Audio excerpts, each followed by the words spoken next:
ဒီနေ့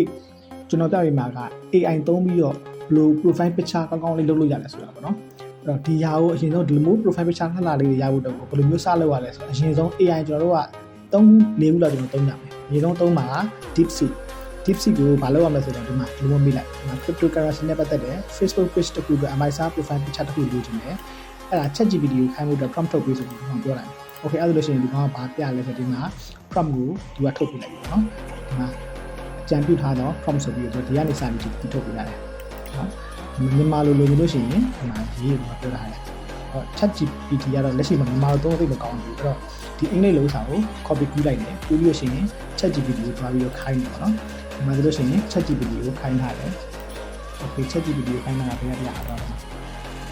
ဒီမှာ ChatGPT ပေါ့နော်ဒါ ChatGPT ကိုခိုင်းထားတယ်ဒီမှာဒါတီးပေးရတဲ့ prompt ကိုပဲထည့်ပေးလိုက်တယ်ဒီလုပ်ပေးတဲ့ပုံကဒီပုံဒါပေမဲ့ဒီမှာ MCTC admin ဂျွန်ဆိုပြီးပါတယ်ပေါ့နော်ဒါပေမဲ့အဲ့ဒါအရှိကခုဘက်ကိုတောင်းထားတဲ့ဥစ္စာကြောင့်ဘယ်လိုပေါ်နေတာအဲ့တော့ဒီဥစ္စာကိုကျွန်တော်ဖယ်ခိုင်းလိုက်တယ် remove type ဆိုပြီးတော့လုပ်လိုက်တော့ဒီမှာကျွန်တော်ထပ်ပြီးထိတ်ဆိုင်ပြီး MCTC admin ဂျွန်ကိုထည့်ရတယ်ဟောဒါကတော့လက်ရှိဒါ ChatGPT ကလုပ်ပေးတဲ့ဥစ္စာပေါ့နော်ဟိုနောက်တစ်ခုကျွန်တော်ကြည့်ရမှာက Grok ကိုကြည့်တယ် Grok Elon Musk ရဲ့ Grok ပေါ့နော် Grok ကဘာလုပ်ပေးလဲကြည့်လိုက်ဒီမှာ Grok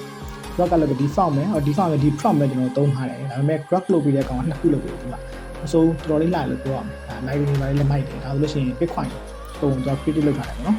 အစိုးလာလို့ပြောရမယ်နော်ဒါလည်းမိုက်တယ်နောက်တစ်ခုကကြတော့နောက်ထပ်ထပ်ပြီးပြပေးမှာကနောက်တစ်ခုက Gemini ပေါ့နော် Gemini လုပ်ပေးတာလည်းမစိုးမိုက်တယ်သူလည်းသုံးထားတာလည်းအဲ့ prompt ပဲခုနသုံးထားတဲ့ prompt ပဲသူသုံးထားတယ်ဒါပေမဲ့သူလုပ်ပေးတဲ့ဥစ္စာလေးရကြည့်လိုက်တော်တော်လေးမိုက် creative ဖြစ်တယ်ပေါ့နော်ချစ်ပြားပုံစံလေးအပေါ်မှာ Ethereum ပုံလေးမိုက်တယ်မစိုးဒီကောင်လေးလှတယ်ပေါ့နော်ဝင်နောက်တစ်ခုကကြတော့1 TOG 1ပေါ့နော်1ကိုသုံးထားတယ်1ကိုသုံးထား1ကနေမှာ1လုပ်ပေးတဲ့ဥစ္စာ1ကိုလည်းတူပဲတူတဲ့1ကိုလည်းတူပဲ font ဟို prompt တူပေးထားတယ်ဒါပေမဲ့သူလုပ်ပေးတဲ့ဥစ္စာလေးရတယ်ဒီကလုပ်ပေးတယ်ပေါ့နော်တစ်ခုနဲ့တစ်ခုတော့မတူတော်တော်လေးမိုက်တယ်ကွာအဲ့ဒါလေးတွေကိုရှင်းပြရမယ်နော်ပြောနေတာကွာ AI ခေတ်မှာအဲ့လိုမျိုး profile picture လုပ်ဖို့ဆိုတာအရန်ကိုလွယ်နေပြီပဲဘာမှမကြားတော့အခုဆိုလို့ရှိရင်ဒီကောင်ကို create လုပ်သွားတာဘယ်တော့မှမကြားဘူး prompt တောင်းတယ်ပြီးလို့ရှိရင်လိုက်ပြီးတော့ paste ချပြီးတော့တောင်းလိုက်တယ်ဒီလောက်ပဲ UI ထွက်လာတယ်အဲ့မှာကိုကြိုက်တဲ့ဥစ္စာကိုကောက်ပြီးတော့ရွေးလိုက်အောင်ပဲနည်းနည်းပါမကြိုက်ဘူးဆိုလို့ရှိရင်နည်းနည်းပါအဲ့မှာလိုတဲ့စာလေးထည့်တာတော့အရောင်ချိန်တာလို့ပါတော့နည်းနည်းပါမိုးမှန်လိုက်ဘာမှမခတ်တော့ဘူးအရန်လွယ်လုံးဝကြည့်ရတယ်နောက်ပိုင်းကျလို့ရှိရင်နေရာတော်တော်များများကို AI တွေကအစားထိုးလာနေမယ်လက်ရှိကြည့်နေတဲ့မိတ်ဆွေရရောဘယ် AI တွေကိုလက်ရှိသုံးပြနေလဲအခုလုပ်ပြထားတဲ့ပုံထဲမှာရောရွေးမယ်ဆိုလို့ရှိရင်ဘယ်ပုံရွေးမလဲ ChatGPT ရောက်စာရွေးမလား Gemini ရောက်စာရွေးမလား Grok လုပ်ပြီးတဲ့ဥစ္စာရွေးမလား One လုပ်ပြီးတဲ့ဥစ္စာရွေးမလားပေါ့နော်ဒါ free ရတဲ့ AI 2 ၄ခုပေါ့နော်ဒီ၄ခုကလက်ရှိမှာပုံတွေ free လုပ်လို့ရနေတယ်ဒါပေမဲ့အများကြီးလုပ်လို့မရဘူးတစ်ရက်မှာ तू က limit ပေးထားရှိတယ်3ပုံ4ပုံအဲ့လောက်ပဲ तू ကရရပါတော့ဒါပေမဲ့တစ်ရက်ပြည့်သွားလို့ရှိရင်ပြန်ပြီးသုံးလို့ရတယ်ဒီမှာ၄ခုရှိရဆိုလို့ရှိရင်တစ်ခုချင်းစီကိုအောင်ကြိုက်တယ်လို့ပြောင်းပြီးသုံးမှလို့ရတယ်ပေါ့နော်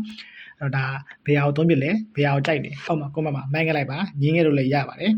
နောက်မှာဘယ်လိုအလုပ်မျိုးတွေကို AI ကအစားထိုးလဲဆိုတဲ့စာကိုလည်းဝင်ပြီးတော့ခံမှန်းသွားလို့ရတယ် Okay everyone bye bye see you next video okay